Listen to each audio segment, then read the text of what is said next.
صلی اللہ علیہ وسلم سے متعلق آیت سب اور یہ باتوں کو سماعت فرما رہے تھے، بس اس وقت میں یہ شعر بھی میری نظر میں گھوم رہا تھا اور دماغ میں یہی چل رہا تھا کہ یہ دیوانہ زمانے بھر کی دولت چھوڑ سکتا ہے، کہ یہ دیوانہ زمانے بھر کی دولت چھوڑ سکتا ہے، مدینے کی گلی جگہوں کو جنت چھوڑ سکتا ہے۔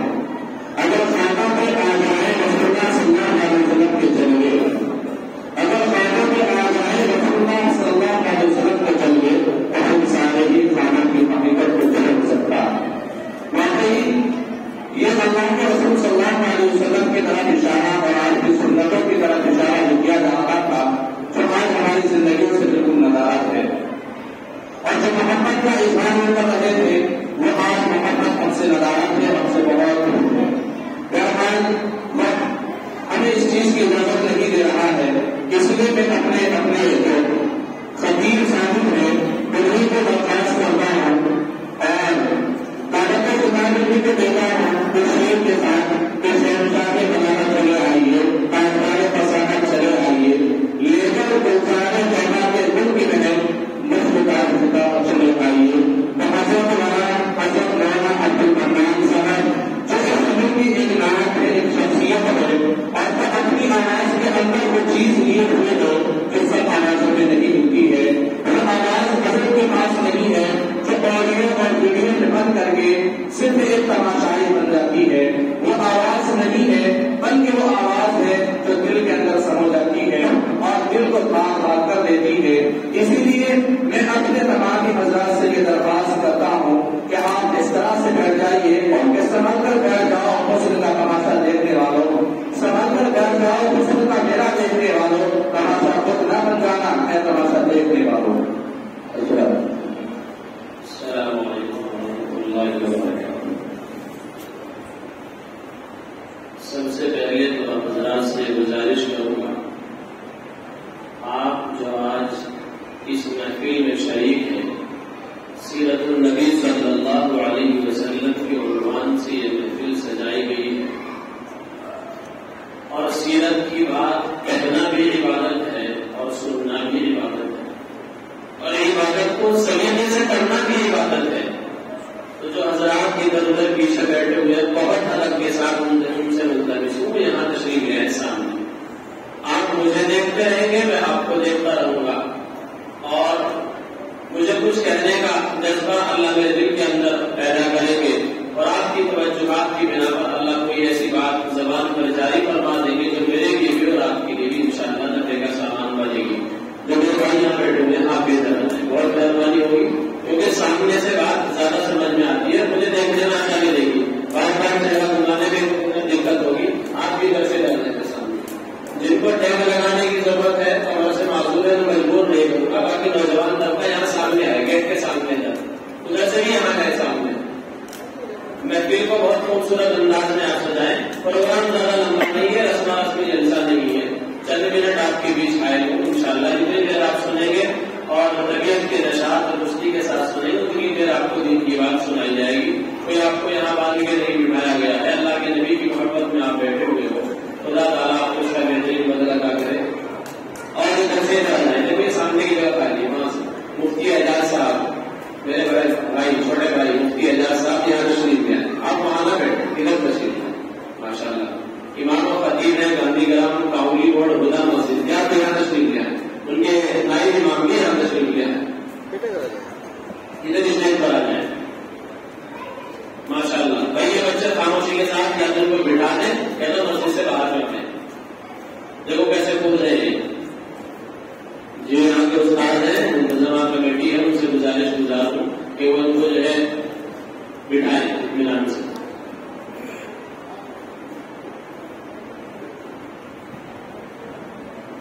نیند آ گئی میں سب کو آئی نہیں نہیں آ رہی، ماشاء اللہ۔ کتنی دیر سنیں گے؟ 1 گھنٹہ 2 گھنٹہ 2 گھنٹے، بیوی کر گئی ماشاء اللہ، نبی کی محبت میں عرض کر رہے ہیں، بہت اچھا۔ ہمارے حافظ اعظم صاحب اور دیگر اور ہمارے ساتھی بھی سارے تشریف لائے ہوئے ہیں محبت میں، زیادہ دیر بیٹھ بھی نہیں سکتے، حریف بھی رہتے ہیں مستقل، لیکن پھر بھی نبی کی محبت میں یہاں کر کے بیٹھے ہیں، اللہ اس کے حضرات کی محبت کو قبول کرے۔ مولانا حسین صاحب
نبی آتے رہے آخر میں نبیوں کے امام آئے، نبی آتے رہے آخر میں نبیوں کے امام آئے، وہ دنیا میں خدا کا آخری لے کر پیام آئے، وہ جب آئے تو عظمت بڑھ گئی دنیا میں انسان کی، وہ جب آئے تو بندوں کو فرشتوں کے سلام آئے، وہ ہے بے شک بشر لیکن تشہد میں اذانوں میں، وہ ہے بے شک بشر لیکن تشہد میں اذانوں میں، جہاں دیکھو خدا کے نام کے بعد ان کا نام آئے، بروز حشر جب نفس نفسی کا سما ہوگا، بروز حشر جب نفس نفسی کا سما ہوگا، وہاں وہ کام آئیں گے جہاں کوئی نہ کام آئے۔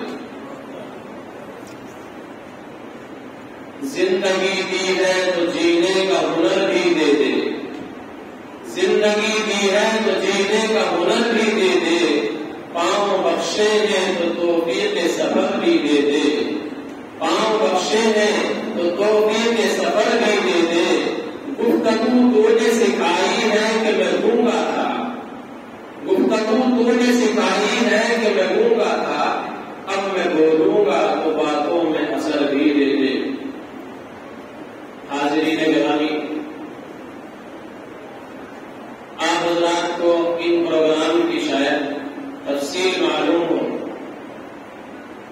جمعیت علماء ہند بہت بڑی تنظیم ہے، صدیوں سال پرانی تنظیم ہے، ہمارے اسلاف بزرگان دین اور علماء دیوبند اس تنظیم اور اس جماعت سے وابستہ ہیں اور تھے اور رہیں گے۔ اس تنظیم کا کام کیا ہے؟ جمعیت علماء کا نام ہم سنتے ہیں، یہ تنظیم کرتی کیا ہے؟ اس کا کام ہے قوم اور ملت کی خدمت کرنا، مسلمانوں کی خدمت کرنا خالی اس کا کام نہیں ہے، ہندو ہو، مسلمان ہو، سکھ ہو، عیسائی ہو، انسانیت کے ناطے کوئی بھی ہو، یہ تنظیم خدمت کا کام انجام دیتی ہے۔ کسی جگہ پر سیلاب آ جائے، کوئی زمینی آسمانی مصیبت اور آفت نازل ہو جائے، لوگ اس آفت اور مصیبت کی زد میں آ جائیں، تو تنظیم جمعیت علماء یہ راشن پہنچانے کا کام کرتی ہے، لوگوں کو کھانا کھلانے کا کام کرتی ہے، پیاسوں کو پانی پلانے کا کام کرتی ہے۔ فساد میں مکان اجڑ گئے، دکانیں تباہ ہو گئی، کوئی اور مسلمانوں کو یا دیگر لوگوں کو نقصان پہنچا، ان کی دکانیں کو بنوانا، ان کے کاروبار کی فکر کرنا، ان کے بچوں کی فکر کرنا، گھر کسی کا توڑ دیا گیا تو گھر بنوا کے دینا، یہ کام جمعیت علماء ہند کرتی ہے۔ اور یہ جماعت ہندوستان ہی نہیں بلکہ عالم اسلام کی ایک معروف اور مشہور جماعت ہے جو اپنی پہچان رکھتی ہے۔ الحمدللہ شہر دہرادون کے اندر بھی اس تنظیم اور جماعت سے ہمارے اسلاف، ہمارے بزرگ، ہمارے بڑے علماء وابستہ ہیں۔ یہ پروگرام اسی تنظیم کے تحت گزشتہ سال بھی کرائے گئے تھے شہر دہرادون میں، لوگوں کی دلچسپی اور نفع عام کو سامنے رکھتے ہوئے اس سال بھی علماء دہرادون نے یہ فیصلہ لیا ہے کہ سیرت کے پروگرام ماہ ربیع الاول میں کرائے جائیں۔ تو الحمدللہ پچھلے سال کی بنسبت پروگرام بہت کامیاب ہو رہے ہیں۔ آج آپ کا یہ پروگرام 12واں پروگرام ہے۔ پورے شہر میں تقریباً 17 پروگرام منعقد کیے جائیں گے، جن میں سے آپ کے یہاں آج 12واں پروگرام ہے۔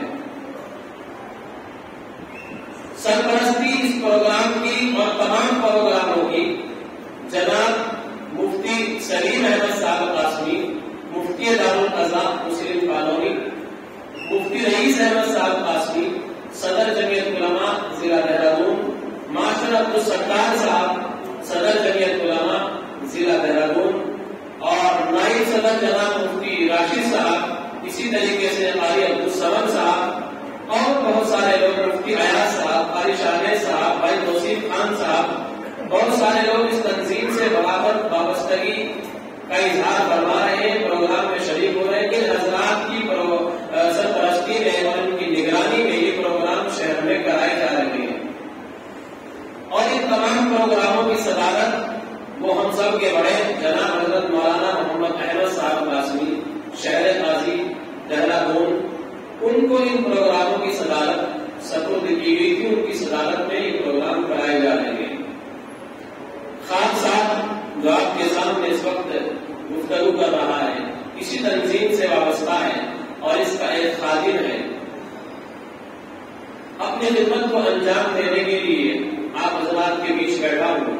خدا تعالیٰ زبان پر ایسی بات جاری کر دے جو ہم سب کے لیے نفع کا اور ہدایت کا سامان بن سکے. خدا کی قسم آپ حضرات کی انتہائی محبت کی دلیل ہے. دن بھر کام کر کے تھکے ہارے ہونے کے باوجود آپ علماء کی آواز میں آواز بھی لاتے ہیں اور مسجد میں آ کر آپ بیٹھ گئے. کسی کو نیند آ رہی ہے، کوئی تھکا ہوا ہے، کوئی بیمار بھی ہے، کسی کو بخار بھی ہے، لیکن آپ نے علماء کی بات کو پانی دیا اور نبی کی محبت کو سینے میں جگہ دے کر آپ یہاں اطمینان قلبی کے ساتھ بیٹھے ہوئے ہیں. یہ چھوٹا کام نہیں ہے. جو حضرات شریک نہیں ہو سکے ہیں ان کا بھی نقصان ہوا ہے. یہاں آتے علماء کی زیارت کرتے نبی کی باتیں سنتے تو نفع ہوتا. ماہ ربیع الاول میں یہ پروگرام کیوں کرائے جا رہے ہیں؟ اللہ کے نبی صلی اللہ علیہ وسلم کو اس مہینے سے خاص نسبت حاصل ہے. آپ اسی مہینے میں دنیا میں تشریف لائے ہیں اور اسی مہینے میں آپ کا وصال ہوا ہے.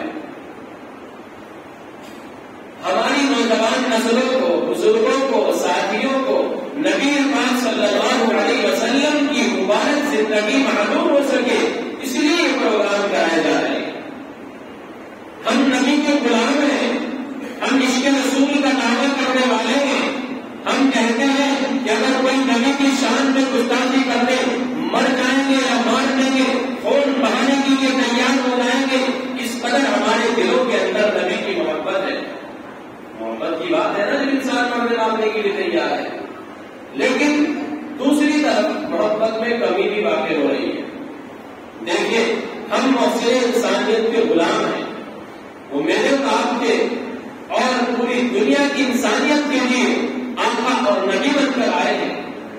تمام لوگوں کے نبی بن کر آئے ہیں، پوری دنیا کے نبی بن کر کے آئے ہیں. تو ان کے ہر عمل کی پیروی کرنا، ہر سنت پر عمل کرنا غلام ہونے کے ناطے سے ہمارے اوپر ضروری ہے.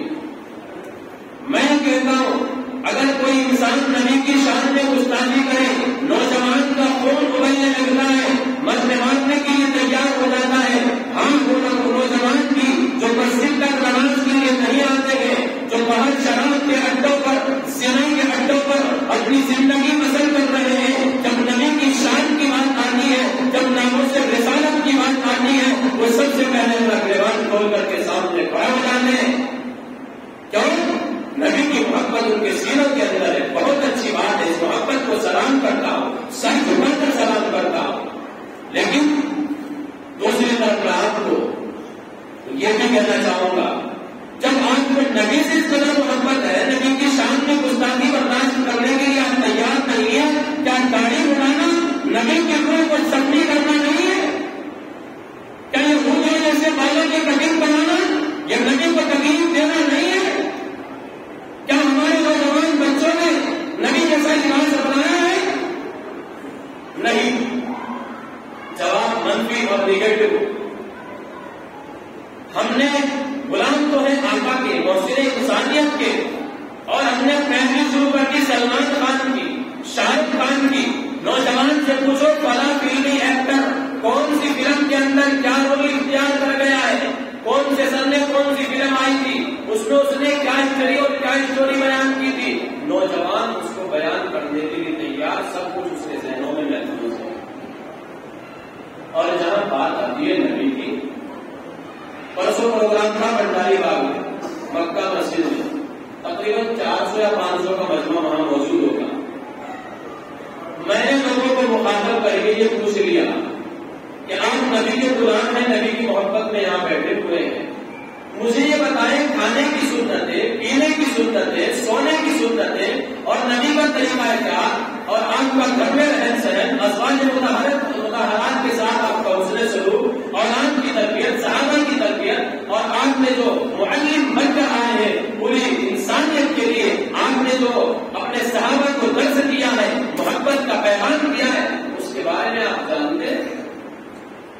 ہاتھ اٹھا کے بتائیں کتنے لوگ سونے کی سنتیں، کھانے کی سنتیں، پینے کی سنتیں جانتے ہیں؟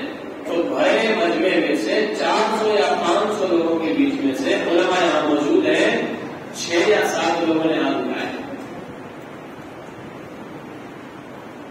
اور ہم نبی کی بلانا.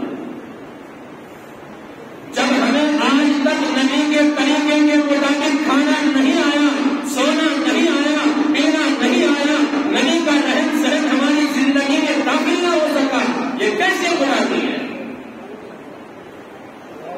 یہ کیسی غلامی ہے؟ اس لیے میں آپ سے مخاطب ہوں کہ اپنی زندگیوں میں نبی پاک صلی اللہ علیہ وسلم کی مبارک زندگی کو داخل کرو.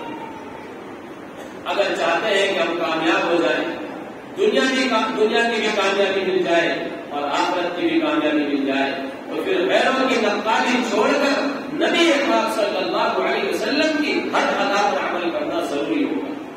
قرآن نے دستور بیان کیا ہے، قرآن نے پیغام سنایا ہے، قُلْ إِن كُنتُمْ تُحِبُّونَ اللَّهَ فَاتَّبِعُونِي يُحْبِبْكُمُ اللَّهُ وَيَغْفِرْ لَكُمْ ذُنُوبَكُمْ. قرآن کہہ رہا ہے کہ اگر تم اللہ کے محبوب بندے بننا چاہتے ہو، خدا کی آغوش الفت میں آنا چاہتے ہو، تمہارے اوپر اگر ظلم ہو رہا ہے، یقیناً تم مظلوم ہو اور تم چاہتے ہو اللہ کی مدد ہمارے ساتھ شامل حال ہو جائے، تو پھر فاتبعونی، نبی پاک صلی اللہ علیہ وسلم کے مبارک طریقوں کو اپناؤ اور آپ کے طریقوں کی پیروی کو اپنے لیے لازم سمجھو. آج ہم گیت گا رہے ہیں، پریشان ہیں، حکومت یوں کر رہی ہے، حکمراں یوں کر رہے ہیں، لوگ یوں کر رہے ہیں، مسلمانوں کے اوپر ایسے حالات ہیں، مدرسے بند کیے جا رہے ہیں، مزار توڑے جا رہے ہیں، مسجدیں ختم کی جا رہی ہیں، مسجدوں کو تالے لگائے جا رہے ہیں. یہ سب کچھ ہو رہا ہے. ہم کس کو دوش دے رہے ہیں؟ حکومت کو اور حکمرانوں کو. میں یہ کہتا ہوں کہ حکومت کا اور حکمرانوں کا قصور نہیں ہے، قصور میرا اور آپ کا ہے. قصور میرا اور آپ کا ہے. اگر میری اور آپ کی زندگی میں نبی پاک صلی اللہ علیہ وسلم کا مبارک طریقہ آ جائے، ہم سمجھ لیں کہ ان مسائل کا حل کیا ہے. جب بھی صحابہ کے اوپر حالات آئے، انبیاء کے اوپر حالات آئے، کفار نے آپ کو ستایا، دین کی بات آئی، مذہب کی بات آئی، قرآن کی بات آئی، ناموس رسالت کی بات آئی، تو انہوں نے کیا اخلاق پیش کیے اور کیا کردار پیش کیا. اگر ہمارے سینوں میں یہ بات بیٹھ جائے، خدا کی قسم دنیا کی بڑی سے بڑی طاقت ہمارا کچھ نہیں بگاڑ سکتی. قرآن نے بھی تو کہا ہے نا، قُلْ إِن كُنتُمْ تُحِبُّونَ اللَّهَ فَاتَّبِعُونِي يُحْبِبْكُمُ اللَّهُ. دوسری جگہ قرآن کہتا ہے كُنتُمْ خَيْرَ أُمَّةٍ أُخْرِجَتْ لِلنَّاسِ تَأْمُرُونَ بِالْمَعْرُوفِ وَتَنْهَوْنَ عَنِ الْمُنكَرِ. تیسری جگہ قرآن کہتا ہے وَأَنْتُمُ الْأَعْلَوْنَ إِن كُنتُمْ مُؤْمِنِينَ. قرآن نے چیخ کر ہمیں پکارا اور سمجھانے کی کوشش کی، لیکن ہمارے نوجوانوں نے، ہماری نسلوں نے تو قرآن کو ہی چھوڑ دیا ہے، نبی کے طریقے کو چھوڑ دیا ہے. ہمارے جو بچے اسکولوں کے اندر، کالجوں کے اندر تعلیم حاصل کر رہے ہیں، اگر ان سے آپ نبی کی سنت اور سیرت کو سننا چاہیں گے تو خدا نے، افسوس کے ساتھ کہتا ہوں، بہت سارے مسلمان ہیں لیکن مسلمان ہونے کے باوجود بھی آج تک نبی کا نام معلوم نہیں ہے. معلوم کروں آپ کے مجمع میں سے اٹھا کر کے کہ نبی کے دادا کا نام کیا تھا، نبی کے والد کا نام کیا تھا، نبی کی والدہ کا نام کیا تھا، نبی کے یہاں ازواج مطہرات کی تعداد کتنی تھی، آپ کی بیٹیاں کتنی تھی، آپ کے بیٹے کتنے تھے، آپ نے پوری زندگی کتنی پائی، مکے میں کتنے دن رہے، مدینہ کے اندر کتنے دن رہے. اگر معلوم کرو تو ان سیرت کے سوالوں سے ہمارا کوئی تعلق نہیں. کون بتائے گا بھائی کہاں سے سیکھیں گے ہم اور کب سیکھیں گے؟ اس نبی سے محبت کا ہمارا یہ حال ہے کہ اس کی ہسٹری ہم نہیں جانتے ہیں. نوجوان مسلمان کو کھڑا کر کے اگر میں یوں کہوں کہ مذہب اسلام سے تیرا تعلق وابستہ ہے، تو نے مذہب اسلام کو سینے سے لگایا ہے، تو مذہب اسلام کا ماننے والا ہے، ذرا کھڑا ہو کر 5 منٹ مذہب اسلام کا تعارف کرا دے تو اتنا بھی مسلمان کرانے کے لیے تیار نہیں، گارنٹی کے ساتھ دے سکتا ہوں. کوئی غیر ایمان والا کو پکڑ کے کھڑا ہو جائے، اپنے مذہب کی اچھائیاں آپ کے سامنے بیان کرے، آپ کو فلاں دھرم ایسا ہے، اس کے اندر یہ اچھائیاں ہیں، یہ اچھائیاں ہیں. آپ مذہب اسلام سے تعلق رکھنے والا آپ کیا بیان کرو گے؟ کیسے پیغام پہنچاؤ گے اپنا؟ کیسے مذہب اسلام کا تعارف کراؤ گے؟ نہیں جانتے نا، اور جاننے کی آج تک کوشش بھی نہیں کی ہے. یہ علماء دہرادون کا بہت خوبصورت فیصلہ ہے جو ربیع الاول کے مہینے میں سیرت کے تعلق سے آپ کو بٹھا کر آپ کو سیرت اور سنت سمجھانے کی فکر پیدا کی ہے. خدا کرے کہ ہمارے دل و دماغ میں یہ بات بیٹھ جائے.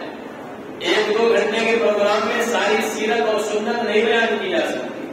سیرت تو وہ ہے کہ اگر ساری دنیا کے درختوں کے قلم بنا دیے جائیں اور سارے سمندروں کی روشنائی بنا دی جائے اور اللہ کے نبی کی سیرت کو لکھنا شروع کیا جائے تو سمندر کی جو روشنائی ہے یہ تو خشک ہو سکتی ہے اور ختم ہو سکتی ہے.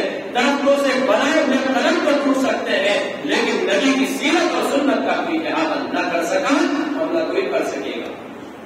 یہ سیرت ہے. ہم نے اپنے گھروں میں کوئی کتاب آج تک سیرت کی لا کر نہیں رکھی. اپنے بچوں کو اپنے نوجوانوں کو کوئی سیرت کے سوال و جواب نہیں سکھائے اور اپنے بچوں کو نبی کا طریقہ نہ سکھایا. ہم مسلمان ہیں، مسجد تک آ رہے ہیں، ٹوپیاں لگائے ہوئے ہیں، نماز کے لیے بھی آ رہے ہیں، مسلمانوں کے ناموں کی فہرست میں ہمارا نام آتا ہے، لیکن جہاں بات کام کی آتی ہے وہاں ختم. بھائی میں سچ کہہ رہا ہوں یا غلط کہہ رہا ہوں؟ ایسا ہی جیسے میں کہہ رہا ہوں. آج سے زندگی بدلنے کے عزائم لے کر اٹھے کہ جو زندگی ہماری گزری جو ہماری زندگی باقی ہے اسے نبی پاک صلی اللہ علیہ وسلم کے مبارک طریقے کے مطابق گزاریں گے. کریں گے انشاءاللہ. ہاتھ اٹھا کر وعدہ کریں کہ نبی کی ایک سنت کو معلوم کر کے انشاءاللہ عمل میں لانے کی فکر پیدا کریں گے. سنتیں کیا ہیں؟ کس چیز کو سنت کہتے ہیں؟ ہم نے اپنے گھر میں دسترخوان بچھایا، بہترین کھانوں کا انتظام کیا. ایک وقت میں کئی طرح کے کھانے ہمارے دسترخوان پر موجود، اللہ کی دی ہوئی نعمتیں موجود. لیکن اگر موجود ہمارے دسترخوان پر نہیں ہے تو جرأت کے ساتھ کہتا ہوں کہ نبی کی سنت موجود نہیں ہے. کیا نبی کا سکھایا ہے نبی نے؟ اللہ جزائے خیر دے ان تبلیغ احوال کو، ہمارے اسلام اور بزرگان دین کو، مولانا الیاس رحمۃ اللہ علیہ کو، کہ جنہوں نے یہ خوبصورت نظام چلایا ہے. اگر ہم مدرسے میں رہ کر سیرت اور سنت نہ سیکھ سکے اور علماء سے ہم انہیں سیکھنے کا موقع نہ مل سکا تو چلتے پھرتے مکتب چل رہے ہیں. ان میں جا کر کے سنتوں کی پریکٹس کرائی جاتی ہے، سنتیں سمجھائی اور سکھائی جاتی ہے، کھانے کا طریقہ بتایا جاتا ہے، سونے کا طریقہ بتایا جاتا ہے. ایک سنت کو معلوم کر کے ڈھونڈ کر کے اپنے ہر ساتھی کو بتانے کا کام کرتے ہیں. جو ہمارے تبلیغ احباب جن کا وقت لگا ہوا ہے، جو جماعتیں لے کر کے اللہ کے راستے میں نکل رہے ہیں، انہیں ایک سنت کو بتانے کا کام کرتے ہیں. اگر ہماری زندگی نبی کی سنت کے مطابق آ گئی، خدا کی قسم سے کام بن گیا. جس دور میں نازاں کی دنیا اب ہم وہ زمانہ بھول گئے. جس دور میں نازاں کی دنیا اب ہم وہ زمانہ بھول گئے.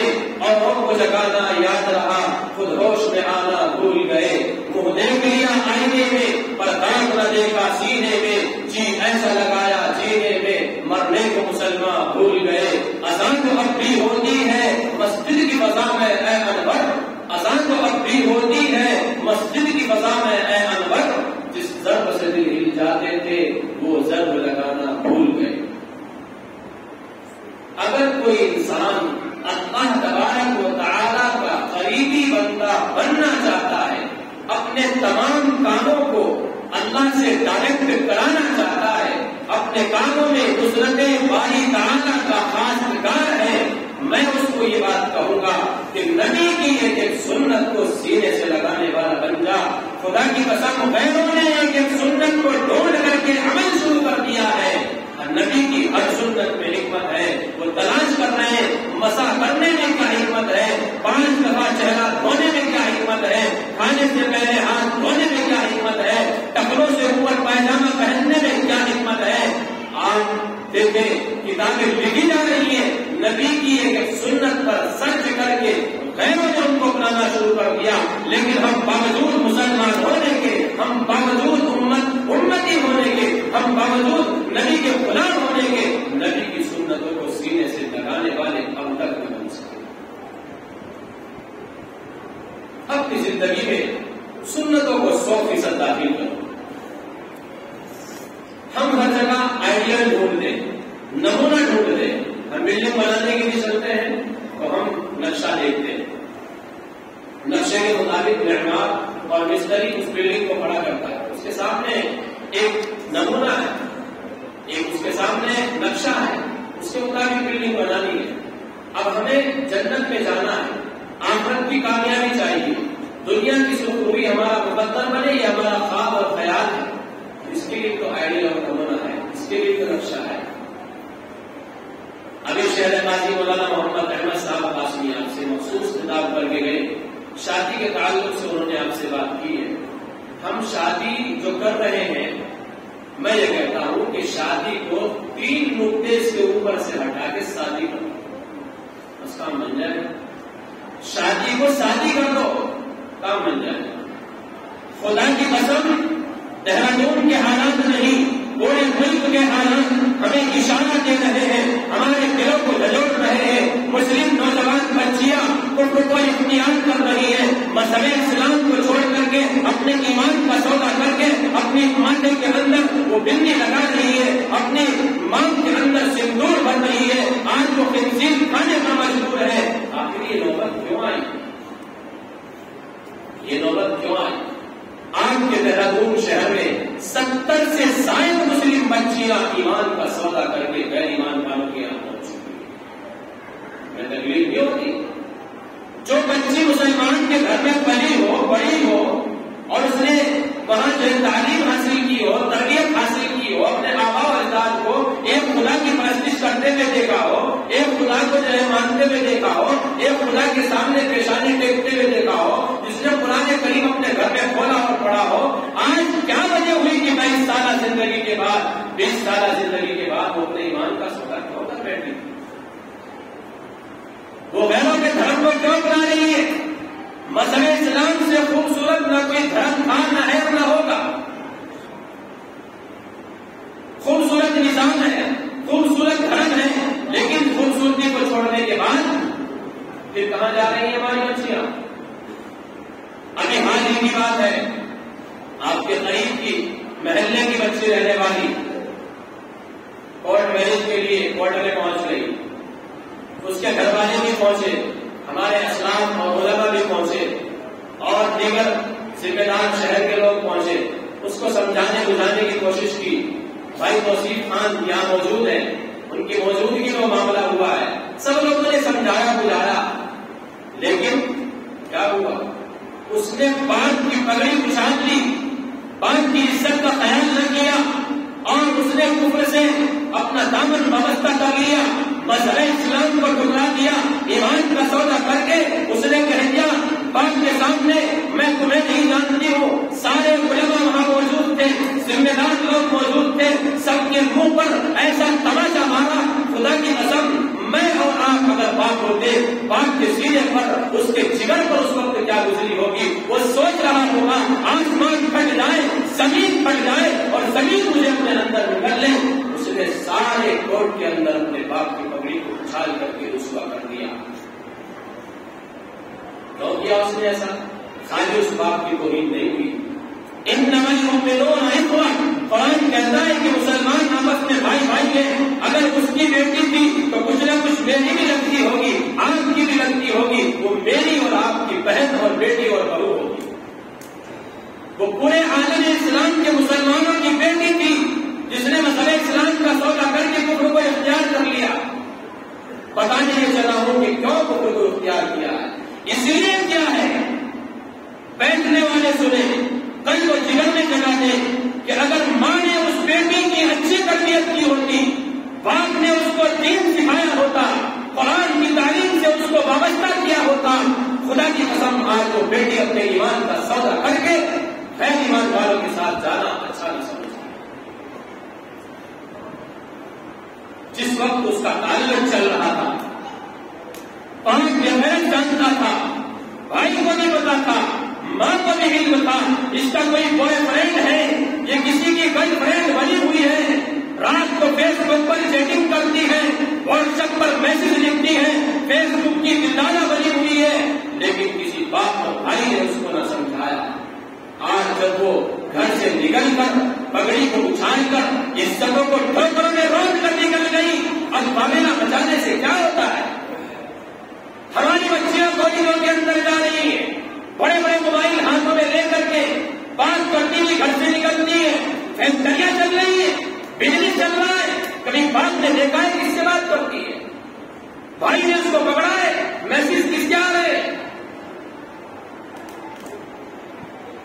قرآن نے جو کہا ہے، جو دستور بیان کیا ہے، یا ایھا الذین آمنوا قوا انفسکم واہلیکم نارا وقودھا الناس والحجارہ، ایمان والو اپنے آپ کو، اپنے اہل و عیال کو، اپنے قرابت داروں کو، اپنے رشتہ داروں کو، اپنے متعلقین کو، اپنے پڑوسیوں کو اس آگ سے بچاؤ جس کا ایندھن انسان اور پتھر ہے۔ باپ یہ کہہ رہا ہے، بھائی کہہ رہا میں نے تو سمجھایا تھا، میں نے تو کہا تھا، صرف سمجھانا، ہلکا پھلکا اشارہ دے دینا، ہلکا پھلکا سمجھا دینا، اس سے کام نہیں چلے گا۔ کل جب میدان محشر قائم ہوگا، خدا کے دربار میں کھڑے ہوئے ہوں گے، وہ بیٹی آپ کے سامنے ہوگی، خالی جہنم میں جانے کا اسی کے اوپر ٹھیکہ اور ذمہ نہیں ہے۔ خدا کی قسم وہ باپ کا گریبان پکڑ کر کے جان کرے گی، بھائی کے گریبان کو پکڑ کر جھنجھوڑ کر کہے گی، بیٹے سے عرض کرے گی، اپنے شوہر سے پوچھے گی، 4 لوگوں کو اپنے ساتھ لے کر کے جہنم میں جائے گی، ایک عورت کے ساتھ 4 مرد جہنم میں جائے گی۔ باپ کہے گا میں نے تو سمجھایا تھا، میں نے تو کہا تھا، اس سے کام نہیں چلے گا۔ وہ کہے گی میرے باپ نے کبھی مجھے قرآن نہ سکھایا، میرے باپ نے، میری ماں نے کبھی میری تعلیم و تربیت کا انتظام نہ کیا، بہترین کالج میں نے مخلوط تعلیم حاصل کی، لڑکے لڑکیاں وہاں پڑھتے رہے، علماء منبروں سے چیختے رہے، یہ غلط ہے، یہ گناہ ہے، یہ حرام ہے، یہ ناجائز ہے، لیکن ہم نے علماء کی بات کو ٹکرایا، ہم نے ان کی بات کو نہ مانا۔ یہ مولوی چند ٹکڑوں میں ملنے والے، یہ تو پہلے خیال کے لوگ ہیں، یہ دور نہیں سمجھتے ہیں، یہ فیس بک کا دور ہے، یہ یوٹیوب کا دور ہے، یہ کمپیوٹر کا دور ہے، یہ انٹرنیٹ کا دور ہے۔ مولویوں کو کیا پتا ہے؟ اگر اپنی بچیوں کو کالجوں میں، اسکولوں میں نہیں پڑھائیں گے، ہمارے بچے کیسے آگے بڑھیں گے؟ مولوی تو پرانے خیال کے مولوی ہیں، نہیں، مولوی جانتے ہیں جب یہ بیٹی گھر سے نکلے گی تمہاری پگڑیاں اچھال کر رکھ دے گی، جب یہ بچی گھر سے موبائل لے کر کے کالج کا رخ کرے گی، وہاں جا کر کے دوستی گاڑے گی اور فرینڈ شپ کر کے پھر تمہیں میسج سنائے گی، پھر تم مجبور ہو جاؤ گے، فون کے آنسو بہاؤ گے، پھر تمہاری کوئی سنوائی نہیں ہوگی، تمہارے آنسو پوچھنے والا کوئی نہ ہوگا، معاشرے کے اندر تمہاری رسوائی ہوگی، سماج کے اندر تمہاری رسوائی کے گیت گائے جائیں گے۔ یہ سب کچھ اس وقت کرنا تھا جب بچی کی تعلیم اور تربیت کا آپ کے پاس حکم تھا۔ ماں باپ کے پاس حکم کیا ہے؟ اولاد کے حق والدین کے اوپر کیا ہے؟ کیا حق ہے بھائی؟ بڑا موبائل دلوانا، راتوں کو مشغول کر دینا، صبح کو فجر کی نماز قضا کرا دینا، یہ ہونا ہے نا ہمارے گھروں کے اندر؟ عجیب بات ہے، بیٹے کی باپ نہیں سنتا اور باپ بیٹے کے نہیں سنتا، ماننے کے لیے تیار نہیں ہے، موبائل کو منع کرتا ہے، جھگڑے گھر میں ہیں۔ سب سے پہلا ماں باپ کے اوپر جو حق ہے وہ یہ ہے کہ اپنے بچوں کا بہترین نام رکھو، جس کا معنی اچھے ہو۔ علماء سے پوچھ کے نام رکھنا پہلی ذمہ داری ماں باپ کے اوپر ہے۔ دوسری ذمہ داری جب وہ تھوڑا سا بڑا ہو جائے اس کی تعلیم و تربیت کا انتظام کیا جائے، اس کی تعلیم و تربیت کا انتظام کیا جائے، یہ دوسرا حق ہے۔ اور ہم کب کرتے ہیں تربیت؟ جب وہ نشے کا عادی ہو جاتا ہے، جب وہ زنا کے اڈوں پر اپنی رات کو بسر کرنے لگتا ہے، جب وہ راتوں کو فیس بک کا دلدادہ ہو جاتا ہے، جب وہ محلے کی لڑکیوں کو گھول گھول کر دیکھنے لگتا ہے، ہم سمجھتے ہیں کہ اس کی تربیت کا کام شروع ہوا ہے۔ اب نہیں ہوا، 3-4 سال کے بعد بچپن میں تربیت کا انتظام آپ کے حوالے تھا۔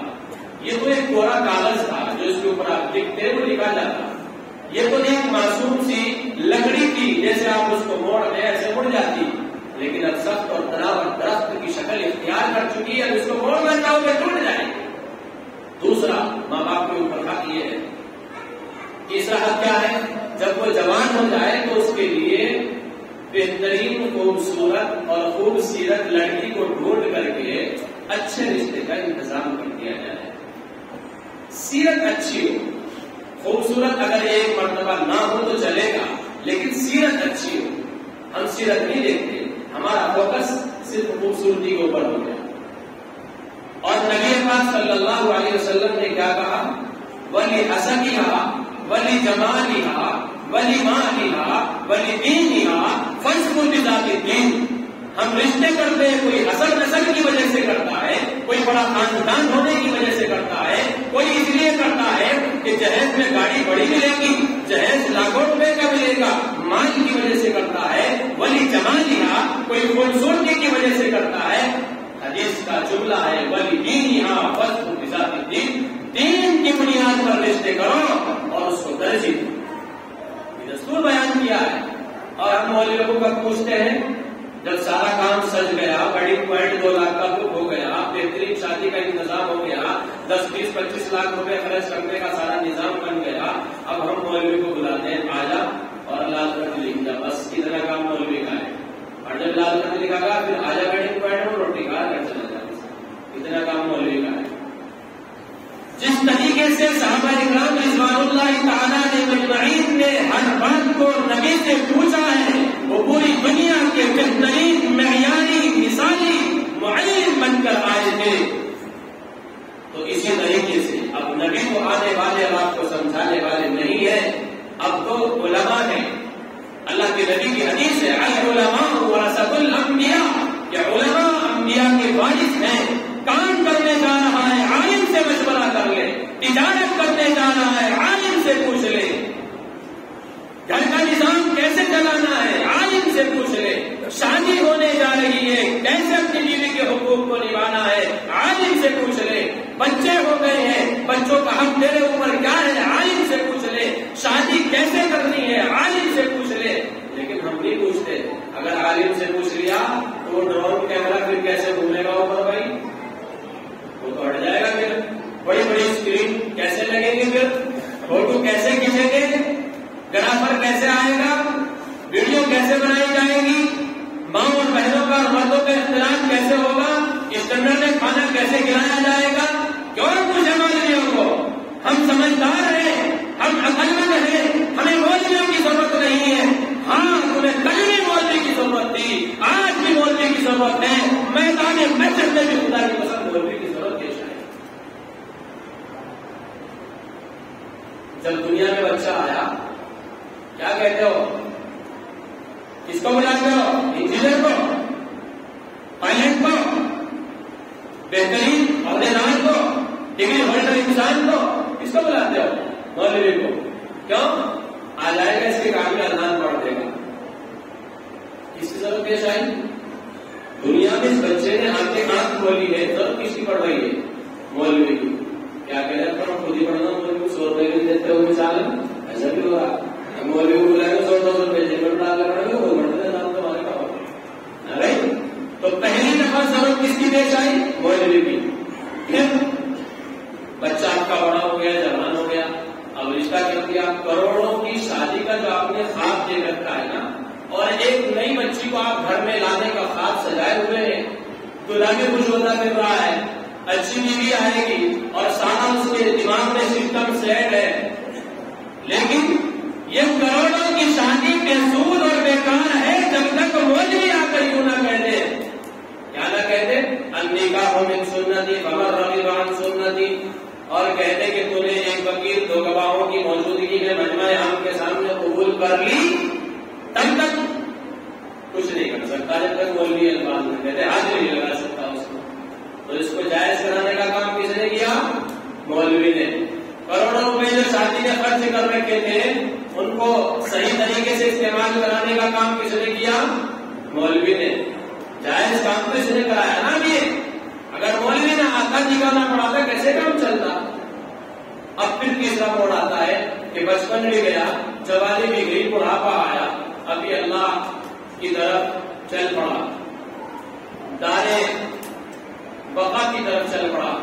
دار فانی کو الوداع کر چکا. اب جنازہ رکھا ہوا ہے, بہت سارا مجمع پڑا ہوا ہے. کیوں؟ یہ مکھیا جی تھا, یہ نیتا جی تھا, لوگ اس کی بات مانتے تھے, اس کا ایک اثر تھا.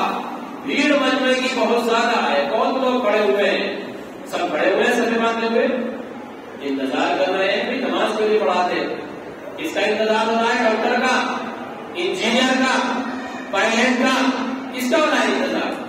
مولوی کا. کیوں کہ وہ آئے گا تو جگہ پڑھائے گا, پھر جنازہ اٹھے گا, پھر قبر کے حوالے کیا جائے گا. اگر مولوی جنازہ نہ پڑھائے تو بڑے بڑے لوگ سبوں میں کھڑے ہوئے ہیں, لیکن کسی کی ہمت نہیں جو آگے بڑھ کر جنازے کی نماز کو پڑھ سکے. سمجھ رہے بھائی, یہ بات ذہن میں آ گئی ہے. سیرت رسول کا جلسہ ہے, سنت کی بات چل رہی ہے, لیکن سنت کے مطابق شادی کرنا یہ اصل ہے. اپنے ہر کام کو سنت کے مطابق ڈھالنا یہ اصل ہے. اپنے بچوں کی تعلیم و تربیت کا بہترین انتظام کرنا یہ بنیادی چیز ہے. علماء کرام نے ایک فیصلہ تو یہ لیا کہ آپ کو مسجد میں بلا کر کے سیرت رسول سنائی جائے, اس کے دل میں اللہ کون سی بات ڈال دے, اس کی زندگی کا رخ پلٹ جائے. بیان تو آپ بہت سنتے ہیں, اور لوگ کیا کہتے ہیں بیان تو بہت ہو رہے, جلسے تو بہت ہو رہے, کیا ہو رہا ہے جلسے؟ خدا کی قسم زندگیاں پلٹ رہی ہیں. جو بات آپ کو کل تک معلوم تھی, لیکن آج آپ نے مجلس میں آ کر, محفل میں آ کر عالم کی زبانی سنی. کل تک بھی اس بات کا پتہ تھا, لیکن کل تک آپ کی زندگی کے رخ بدلنے کا ٹائم اللہ کی طرف سے نہیں تھا. آج آپ نے عالم کی زبان سے سنی, کیسے وہ بات کہی گئی, کس طرح کے ساتھ کہی گئی, اور کیسے آپ نے سن لی, دل میں بیٹھ گئی, وہ زندگی کا رخ پلٹ گیا. پیر طلحہ صاحب مظاہر سہارنپور کے, آپ جانتے ہیں بڑی ہستی تھی, انتقال فرما گیا, اللہ نے غریب رحمت فرمائے.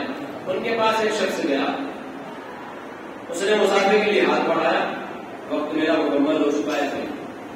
آپ سو لیجیے خوبصورتی سے رہے, یہ پتہ ہی نہیں لگا, آدھے گھنٹے سے اوپر ہو گیا ہے. تو جب اس نے مسافر کے لیے ہاتھ بڑھایا, حضرت نے اس کے اوپر ایک تماشا مار دیا, زور سے مار دیا. اب وہ وہاں سے ہٹنے کے بعد ایک کونے میں بیٹھ کر کے ہچکیاں باندھ کر رونے لگا, بہت رویا, بے تحاشا رویا, آنسو کی لڑی رکنے کا نام لے گئی. کوئی اس کو لٹکی مارا گیا, کوئی اس کو زخمی نہیں کیا گیا. ایک چباتے کا اور ایک چاٹے کا, ایک رپٹ کا کیا اثر ہو سکتا ہے, لیکن اس رپٹ کے اندر ایک جادو تھا, اس کے اندر ایک اثر تھا. آج زندگی بدلنے کا ایک ٹائم تھا.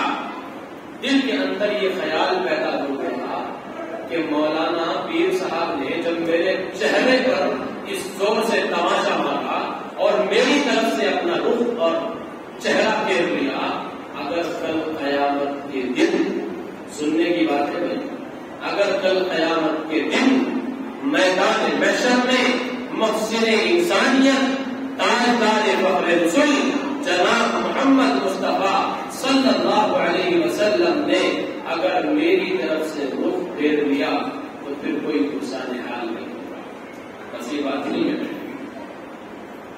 اس بات کو دل میں بٹھا کر رونا شروع کر دیا, بے تحاشا رویا, بے تحاشا رویا, اور عہد کر لیا, حضرت اب دوبارہ آپ مجھ سے مسافہ کر لیں, میں نے بیٹھ کر کے تہیا کر لیا ہے, کچھ بھی ہو جائے, میرے دل پر خنجر چل جائے, شیطان مجھے وسوسے میں ڈالے, نفس مجھے اشارہ کرے, میں شیطان اور نفس کے دھوکے میں نہ آ کر کے آج آپ کی خدمت میں وعدہ کرتا ہوں, آج سے داڑھی نہیں کٹاؤں گا. اور وعدہ کر کے اور ارادہ کر کے عزم کر کے حضرت سے مسافہ کیا. یہ بات تو پہلے سے بھی معلوم تھی کہ داڑھی کٹانا گناہ ہے, لیکن آج زندگی بدلنے کا, رخ بدلنے کا ٹائم آ چکا تھا. آپ یہاں نبی پاک صلی اللہ علیہ وسلم کی مبارک سنت اور سیرت سننے کے لیے بیٹھے ہو, اور آپ کے بینر پر لکھا ہوا ہے جلسہ سیرت النبی و اصلاح معاشرہ. اس لیے میں دونوں رخ سے بات کر رہا ہوں, سیرت النبی کیا ہے اور معاشرے کا حال کیا ہے, دونوں پوائنٹ میرے سامنے ہیں. آج اگر آپ نبی کی محبت میں یہاں آئے ہیں, بیٹھے ہیں, آج دل پر ہاتھ رکھ کر فیصلہ کر دیں, مولانا حسین صاحب اور منتظمہ کمیٹی اور ان کے تمام استادوں کی محنت اور تمام ذمہ داروں کی یہ محنت کارگر ثابت ہو جائے گی کہ آج کا اس پروگرام میں ہم ایک پاگل سے انسان کی بات کو سن کر داڑھی رکھنے کا عہد کرتے ہیں. انشاءاللہ داڑھی نہیں کٹائیں گے. آواز نہیں آئی, بہت دیر سے چیخ رہا ہوں, بہت گھنٹہ ہو گیا آپ کے بیچ میں بولتے بولتے, اور بول سکتا ہوں صبح تک کہیں انشاءاللہ صبح تک بولتا رہوں گا, لیکن پروگرام کو 11 بجے تک انشاءاللہ سمیٹنا ہے. 11 بجے تک مجھے اجازت ہے, دعا کرانی ہے. ہاتھ اٹھا کے وعدہ کرے سچے دل سے کچھ بھی ہو جائے, نبی پاک صلی اللہ علیہ وسلم نے جس کام کا حکم کیا ہے, تمام انبیاء کی داڑھی رکھنا سنت ہے. آج اگر ہمیں داڑھی رکھتے ہوئے آج محسوس ہو رہی ہے, شرم لگ رہی ہے, بیوی کیا کہیں گی, دوست کیا کہیں گے, گرل فرینڈ کیا کہے گی, سوالہ کیا کہے گا, ڈھونڈ لو سب پر, کوئی کچھ بھی کہتا رہے, دل میں یہ تہیہ پیدا کر لو, میدان محشر میں محسن انسانیت ہمارا چہرہ دیکھ کر کیا کہے گا, پھیر لیا جائے گا چہرہ. کیسے شناخت کی جائے گی میرا امتی ہے, کیسے پہچانا جائے گا کہ میرا غلام ہے. باطن کو بنانے کی اللہ سے مانگتے رہے, فکر پیدا کرے, صاحب کو بنانے کے لیے فکر پیدا کرے. داڑھی ٹوپی رکھنا اپنا شیوا بنائیں, جو مسلمان کی پہچان ہے. آج ہمیں ٹوپی سروں پر رکھتے ہوئے شرم لگ رہی ہے, کرتا پائجامہ پہنتے ہوئے شرم لگ رہی ہے. یہاں تک بھی دیکھنے میں آ رہا ہے. ابھی شہر قاضی پچھلے پروگرام میں بتا رہے تھے کہ پٹن بازار کے اندر جو مسلمانوں کی دکانیں ہیں وہ یوں کہتے ہیں کہ ہمیں سلام نہ کیا کرو, لوگوں کو معلوم ہو جائے گا کہ مسلمان ہیں. افسوس کی بات ہے, کہانی یاد رہ گیا سینے کے اندر. جب تمہیں مسلمان کہلانے میں شرم آ رہی ہے, تم نڈر تھے, نڈر ہو, نڈر رہو گے. نبی نے تمہیں تاریخ سنائی ہے, تمہارے سینوں کے اندر صلاح الدین ایوبی کا خون موجود ہے, تمہاری رگوں کے اندر خالد بن ولید کا خون دوڑتا ہے. کس سے ڈر رہے ہو؟ جو ایک خدا سے ڈرتا ہے, دنیا کی کوئی طاقت اس کو ڈرا نہیں سکتی. آج تم دنیا والے سے ڈر رہے ہو, تمہیں چرندے ڈرا رہے ہیں, تمہیں پرندے ڈرا رہے ہیں, اور دنیا کی طاقت تمہیں ڈرا رہی ہے. ایک خدا سے ڈرنے والے بن جاؤ, کوئی دنیا کی طاقت تمہیں ڈرا نہیں سکتی. من کان للہ کان اللہ لہ, جو شخص اللہ کا ہو جاتا ہے اللہ اس کا ہو جاتا ہے. ساری حکومتیں, ساری سلطنتیں آپ کے قدم چومنے کے لیے تیار ہے. قرآن نے جو پیغام دیا ہے, وانتم الاعلون ان کنتم مؤمنین, سربلند رہو گے, عزت تمہارا صحرا ہوگی, ذلت تمہارے قریب نہیں آئے گی, تمہارے سروں پر عزتوں کے تاج ہوں گے. لیکن شرط لگائی ہے, کامل مومن بن کر زندگی گزارو. اور غلام مصطفیٰ کا دعویٰ کرنے والوں, جھوٹ بولنا کیا نبی کا کام تھا؟ دھوکہ دینا کیا نبی کا کام تھا؟ قیمت کرنا کیا نبی کا کام تھا؟ سینوں کے اندر حسد جیسی بیماری کو جگہ دینا کیا نبی کا کام تھا؟ آج جھوٹ بول کر کے سامان بیچ رہے ہو, آج دھوکہ دے کر کے سامان بیچ رہے ہو, مسلمانوں کے نام پر داغ اور دھبا بنے ہوئے ہو, پورے مذہب اسلام کی رسوائی کا ذریعہ بنے ہوئے. اسلام کو تو سمجھائے گا اسلام ہے کیا. خدا کی قسم, اسلام وہ ہے کہ اگر ہم نے مذہب اسلام کو فالو کرنا شروع کر دیا, تبلیغ کی ضرورت نہیں ہے, دعوت کی ضرورت نہیں ہے. لوگ تمہارے معاملات دیکھ کر, تمہارے اخلاق دیکھ کر, تمہارا کردار دیکھ کر, تمہارے پڑوسیوں کو حقوق کو ادا کرنا دیکھ کر مذہب اسلام کے اندر ایٹومیٹک داخل ہو جائے. آج ہم کیا کہتے ہیں, یہاں نہیں گھر بنانا, گھر وہاں بنائیں گے غیروں کی بستی میں. کیوں؟ مسلمانوں کا محلہ ہے, گندگی زیادہ رہتی ہے, بچے شور مچاتے ہیں, گالی دیتے ہیں. کیا ہماری زبان پر یہ الفاظ سچتے ہیں؟ جس قوم کو الطہور شطر الایمان کا سبق پڑھایا گیا ہو, جس قوم کو پاکی اور صفائی کا درس دیا گیا ہو, جس کو بتلایا گیا ہو کہ پاکی آدھا ایمان ہے, کیا ناپاکی اس کے گھر میں پلٹ سکتی ہے, کیا اس کے باہر کوڑوں کے ڈھیر جمع ہو سکتے ہیں؟ آج ہماری بستیاں, میں لاؤڈ اسپیکر سے جرأت کے ساتھ اس بات کو کہتا ہوں, کوڑوں کے ڈھیر سے پہچانی جا رہی ہے. جہاں بچے گالی گلوچ کرتے ہوئے لے کے جائیں, معلوم ہوتا ہے مسلمانوں کا محلہ ہے. جہاں بچے گندے پھرتے ہوئے نظر آئے, دیکھ کر کے معلوم ہوتا ہے کہ مسلمانوں کا محلہ ہے. یہ پہچان دے کے گیا تھا میرا اور آپ کا نبی مجھے اور آپ کو, یہ سبق سنا کے گیا تھا میرا نبی مجھے اور آپ کو, یہ درس دے کے گیا تھا امت کو. یہ میرا اور آپ کا درس نہیں تھا, کہاں سے آ گیا؟ پڑوسیوں کے حق ہم نہیں جانتے. ہمارے برابر میں اگر کوئی غیر ایمان والا بھی بسا ہوا ہے, اس پڑوسی ہے، پڑوسی ہونے کے ناطے سے اس کے حق کو ادا کرنا ہماری ذمہ داری. ہم کیا کرتے ہیں؟ گھر کے سامنے اگر جھاڑو لگا بھی دی پہلی بات تو ضرورت پیش نہیں آتی، اگر لگ بھی گئی تو گھر کا کوڑا پڑوسی کے سامنے.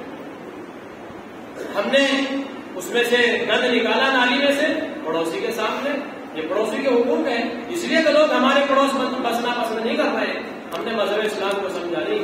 مذہب اسلام نے جو کہا ہے المسلم من سلم المسلمون من لسانه ويده، کہ مسلمان حقیقی وہ ہے، مومن وہ ہے کہ جس کے ہاتھ اور زبان سے کسی کو تکلیف نہ پہنچے. تمہیں تو یہ تمہارا نبی یہ سبق دے کے گیا ہے، اگر راستے میں تمہیں کیلے کا چھلکا پڑا ہوا مل جائے اس کو کیلے کو ہٹا دینا، چھلکے کو وہاں سے ہٹا دینا بھی صدقہ اور نیکیوں میں اضافے کا سبب بنے گا. یہ سبق ہے تمہارے لیے. کوئی خاردار کانٹے دار ٹہنی پڑی ہوئی مل جائے، کوئی پتھر پڑا ہوا مل جائے، اس کو راستے سے ہٹانا ایمان کی پہچان ہے، نبی کی پہچان ہے اور نبی کا امتی ہونے کی پہچان ہے. لیکن ہمیں مذہب اسلام کو فالو نہیں کرنا ہے. کریں گے آج سے میں انشاءاللہ سینے سے لگائیں گے، سینے میں جگہ دیں گے، سیرت رسول کے جلسے سے سبق لے کے جائیں گے کہ انشاءاللہ آج سے اپنی زندگی کو مذہب اسلام کے طرز پر ڈھالیں گے، اپنے بچوں کی فکر کریں گے، نسلوں کی فکر کریں گے. میں نے کہا تھا کہ ایک کام تو جمعیت نے یہ کیا کہ پروگرام سجائے، دوسرا کام یہ کیا کہ ایک کتابچہ تیار ہوا، اس کتابچے کے اندر سیرت رسول کے تعلق سے سوالات لکھے گئے. ہمارے نبی کا نام کیا ہے، ابو کا نام کیا ہے، امی کا نام کیا ہے، دادا کا نام کیا ہے، زندگی کتنی ہوئی ہے، عمر کتنی پائی ہے، مکے میں کتنے دن رہے، مدینے میں کتنے دن رہے، ازواج مطہرات کی تعداد کیا ہے، ساری چیزیں اس کے اندر لکھی گئی ہے. آپ کو کتابچہ مولانا حسین صاحب سے لے سکتے ہیں، PDF فائل اس کی پڑی ہوئی ہے، وہ آپ کو دے دی جائے گی. نکال کر کے آپ خود بھی اس کو پڑھیں اور اپنے بچوں کو بھی سکھائیں. اور ہر جگہ بس بچوں کی یہ فکر کر لیں.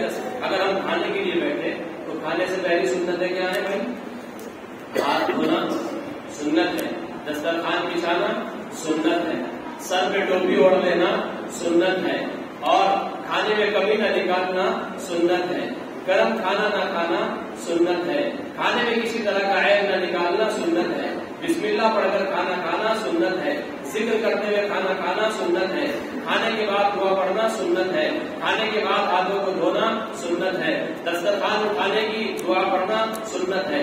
لیکن ایک بھی سنت ہماری زندگی میں نہیں ہے. یار پیٹ تو بھر ہی رہے ہیں نا، کھا تو رہے ہیں نا. 2 منٹ آپ سے اور لوگوں بات ختم کروں گا. انسان روٹی کیوں کھاتا ہے؟ پیٹ بھرنے کے لیے. پانی کیوں پیتا ہے؟ پیاس کو بجھانے کے لیے. سوتا کیوں ہے؟ اپنے بدن کو راحت اور سکون بخشنے کے لیے، تاکہ پھر تازگی کے ساتھ صبح کو اٹھ کر اپنے کام میں نکل جائے. اس لیے تو کرتے ہیں نا. اگر ہمارا یہ کام خدا کی قسم نبی کے طرز اور طریقے کے مطابق ہو جائے تو ہمارا کھانا بھی عبادت، ہمارا پینا بھی عبادت، ہمارا سونا بھی عبادت، ہماری تجارت بھی عبادت، ہمارا کاروبار کرنا بھی تجارت، ہمارا گھر میں اپنے بچوں کے ساتھ زندگی گزارنا بھی عبادت. شرط یہ ہے کہ ہمارے یہ تمام کام نبی کے طریقے کے مطابق ہو جائیں. رات کو سو رہے ہیں، وضو کر کے سو جائیں، اور سونے سے پہلے دعا پڑھ لیں. چھوٹی سی دعا ہے، اللہم بسمک کا دعا، یا کلمہ پڑھ لیں، 4 پھول پڑھ لیں، آیت الکرسی پڑھ لیں، یاد ہو الاسلام کی سورہ ملک پڑھ کر کے سو جائیں. اور دائیں ہاتھ کو اپنے رخسار کے نیچے رکھیں، بائیں ہاتھ کو ران کے اوپر رکھیں. جو انسان اس طریقے سے سوئے گا اس کا پوری رات کا کروٹیں بدلنا اور سونا اور نیند کو پورا کرنا خدا کی قسم عبادت بن گیا. کیا لگا بھائی ہمارا کیا تجربہ؟ دسترخوان بچھا لیا، بسم اللہ پڑھ لی، ٹوپی لگا لی، دعا پڑھ لی اور ذکر کرتے ہوئے کھا لیا. کیا لگا ہمارا؟ عبادت بن گیا ہمارا کھانا.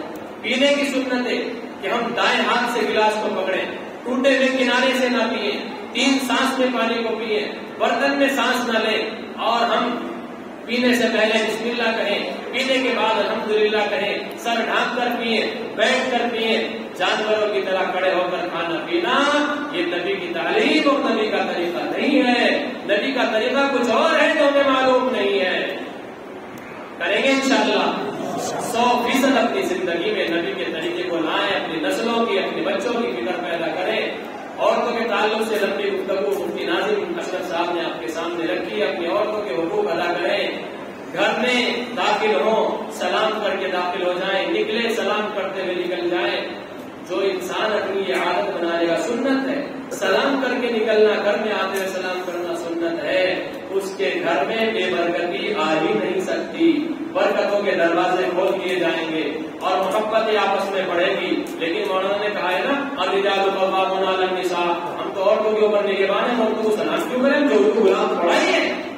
یہ نہیں ہے نبی کی تعلیم. دیکھو جو نبی گھر میں جھاڑو اپنے ہاتھ سے لگاتا ہو، جو برتنوں کی صفائی اپنے ہاتھ سے کرتا ہو، جو عورتوں کے ساتھ ہاتھ بٹاتا ہو، جو اپنے جوتے کو خود سل لیتا ہو، کپڑا پھٹا ہوا لے کر کے خود سوئی سے سلنے لگتا ہو، یہ میرے اور آپ کے نبی کی تعلیم ہے. تم کہاں سے یہ وقار لائے ہو؟ تم کہاں سے یہ عزتیں لائے ہو؟ عزت تو نبی کے طریقے میں ہے. وَلِلَّهِ الْعِزَّةُ وَلِرَسُولِهِ وَلِلْمُؤْمِنِينَ. مولانا نے آیت پڑھ کے آپ کو سنائی ہے، نبی کے طریقے میں سنت ہے. آج سے یہ ارادہ کر لے کہ گھر میں آئیں گے سلام کر کے داخل ہوں گے، گھر سے نکلیں گے سلام کر کے انشاءاللہ اپنے گھروں سے نکلیں گے. جو انسان اپنی عادت بنا لے گا، گھر میں چاہے کوئی بھی نہ ہو، اگر آپ نے سلام کیا، فرشتے تو موجود ہیں، انہوں نے آپ کے سلام کا جواب دیا، آپ کا یہ عمل ایک تو سنت کا ثواب مل گیا. وقت مکمل ہو گیا ہے. اللہ کے نبی کی حدیث من تمسک بسنتی عند فساد امتی فله اجر 100 شہید. جو انسان ایک سنت کو اس طریقے سے ادا کرے گا کہ معاشرے سے اس کا رواج ختم ہو چکا ہو، اس کو عار محسوس ہو رہی ہو، شرم لگ رہی ہو، لیکن اس نے نبی کی سنت کو فالو کیا، تو ایک سنت کو زندہ کرنا 100 شہیدوں کے برابر ثواب رکھتا ہے. اور شہید کسے کہتے ہیں؟ شہید وہ ہیں جو اعلاء کلمت اللہ کے لیے، اللہ کی آواز کو بلند کرنے کے لیے، مذہب اسلام کے جھنڈے کو اور پرچم کو لہرانے کے لیے غیروں سے مقابلہ کرتا ہے، توحید کے خلاف، رسالت کے خلاف، مذہب کے خلاف لڑتا ہے اور لڑتا لڑتا مارا جاتا ہے. زمین پر خون کا قطرہ گرنے سے پہلے اس کا یہ مقام ہے، آسمانوں میں اس کی مغفرت کا اعلان ہو جاتا ہے. اس کو کہتے ہیں شہید. اور ایک سنت پر عمل کرنا 100 شہیدوں کے برابر ثواب ہے. کریں گے انشاءاللہ. آج سے وعدہ کر لیں، داڑھی رکھیں گے انشاءاللہ، گھروں میں سنتوں کو زندہ کریں گے. اچھا ہاتھ اٹھا کے وعدہ کریں، کون کون داڑھی نہیں رکھے گا؟ کون کون داڑھی رکھے گا؟ ہاتھ اٹھا کے وعدہ کریں. سب انشاءاللہ رکھیں. جن کے ہیں ان کے تو ہے ہی، ان کے ہاتھ اٹھائیں، ان کے تو ہے ہی. جن کے نہیں ہے وہ ارادہ کر لے. خدا کی پسند پر برکتیں دیں. آج جو نحوستیں پنپ رہی ہے نا، وہ نبی کی سنتوں کو ٹھکرانے کی وجہ سے نحوستیں آ رہی ہیں، حالات آ رہے ہیں.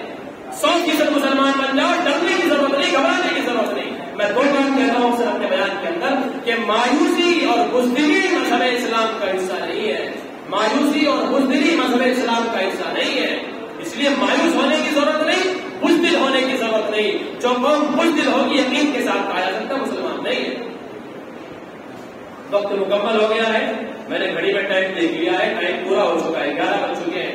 آپ اتنی خوبصورتی سے سن رہے ہیں، خدا تعالیٰ آپ کو اس کا بہترین صلہ عطا کرے. جن حضرات نے پروگرام سجانے میں محنتیں کی ہیں، اللہ ان کی محنتوں کو اپنی بارگاہ میں قبول فرما کر ان کے لیے ہدایت کا اور ان کے لیے ذخیرہ آخرت کا فیصلہ کر دے. ان کی نسلوں میں اللہ حافظ قرآن، عامل قرآن، ناشر قرآن پیدا کر دے.